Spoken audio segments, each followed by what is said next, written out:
मी 4 कारली घेतलेली आहे. त्याच्या दोन्ही बाजू काढून घ्यायच्या आहेत. कारलं उभं कट करून घ्यायचं आहे आणि त्यातल्या बी हाताने किंवा सुरीने काढून घ्यायच्या आहेत. अशा प्रकारे सुरीने काढून घ्या. त्याचे तुकडे करून स्वच्छ धुवून घ्यायचे आहे. इथे मी भाजी स्वच्छ धुवून घेतलेली आहे. मिक्सरला जाडसर फिरवून घ्यायचं आहे. बघू शकता अशा प्रकारे. पेस्ट करू नका कारण भाजी करायची आहे. आता अर्धा चमचा मीठ टाकून आपण त्याचं पाणी काढून घेणार आहोत.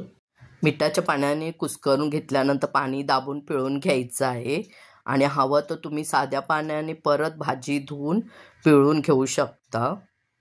फोडणीसाठी 2 मोठे चमचे तेल घेतलेले आहे. पाव चमचा जिरं, 1 छोटा कांदा बारीक चिरून घेतलेला, 5-6 कढीपत्ता पानं, अर्धा चमचा आलं लसूणची पेस्ट सर्व मिक्स करून घ्यायचं आहे.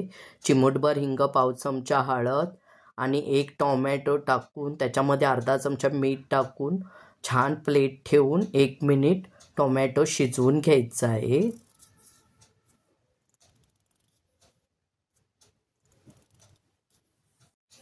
आता टोमॅटो छान शिजलेले आहेत. मिक्स करून घेऊया.